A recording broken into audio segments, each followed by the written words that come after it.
Good morning, everybody. Good morning. So there's a question that often lingers in my mind. As we age, and each of us are aging in a different way, how many of us notice that our flexibility, our ability to remember, and our connection with what we would consider meaning in this world have begun to decline? We assume all of these are facts of life, but today I want to let you know that there is something called yoga in a form of a practice that can maintain and also improve these.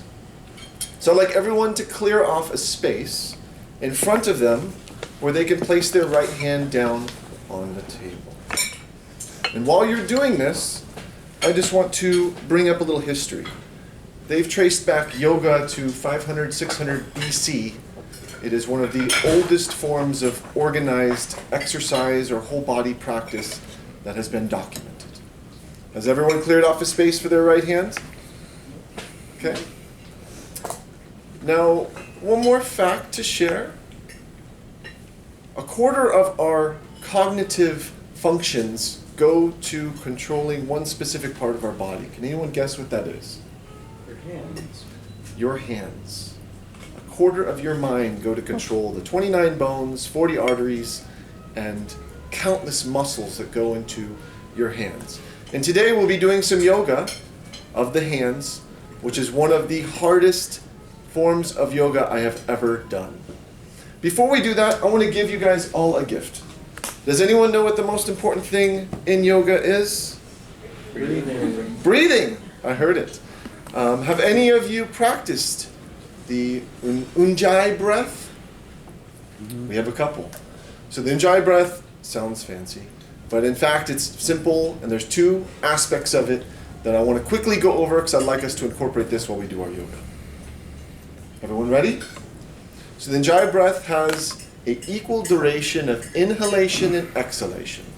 When we normally breathe, about a quarter is an inhalation, and it's a long, drawn-out exhalation. So Ujjayi is up and down. It is also an added light snore is added, and that's the best way to describe it, when you do your inhale and exhale. So if you gently close the back of your mouth and kind of generate a white noise, it draws your attention to your breathing and thus brings you to a state more of presence. This is a gift because if any of you are ever stressed, ever rushed, ever distracted, ever have a million things running through your mind, people say breathe, and you go, it's not working. When you start adding in this white noise and this slow, little bit deeper breathing, you bring yourself back to the present. Okay? Can everyone practice that?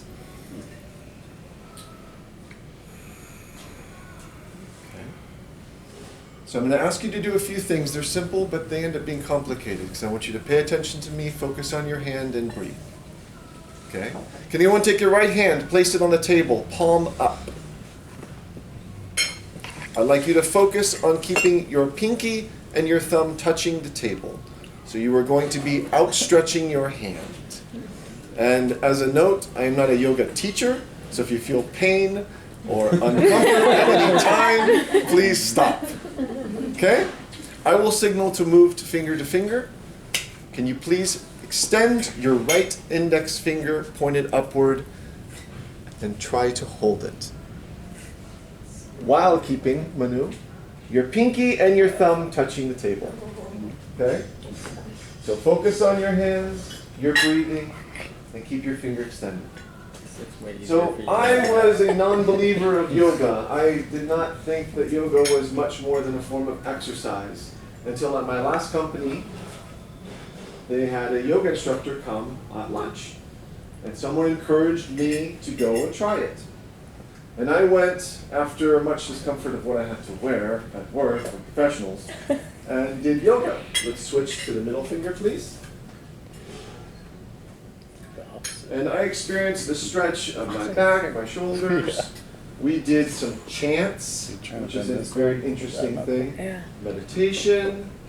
And it was all new and frustrating, and I'm using muscles that I've never used before.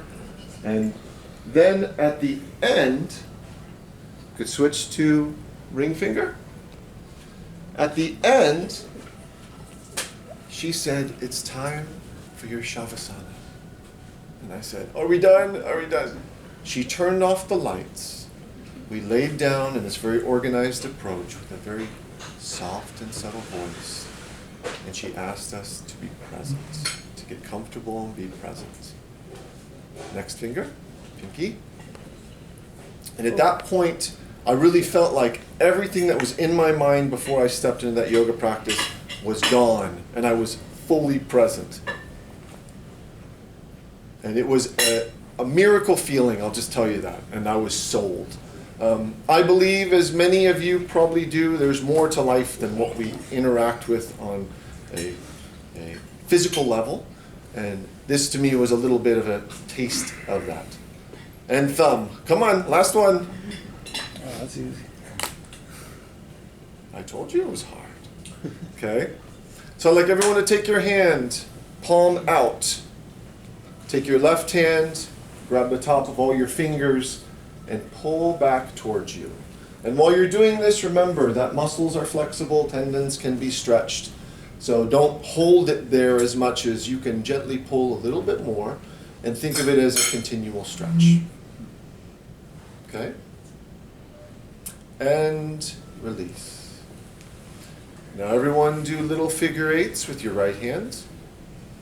And it's hard to do a yoga practice in 6 to 8 minutes, so I will not be able to completely demonstrate the appreciation, but I hope after this you guys focus on both hands, because you will notice a slight difference between them. Okay?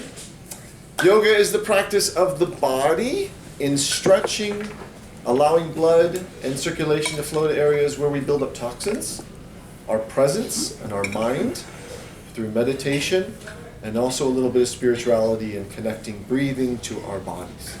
So I'd like everyone to give yourself a round of applause. Okay? Stretch the hand out.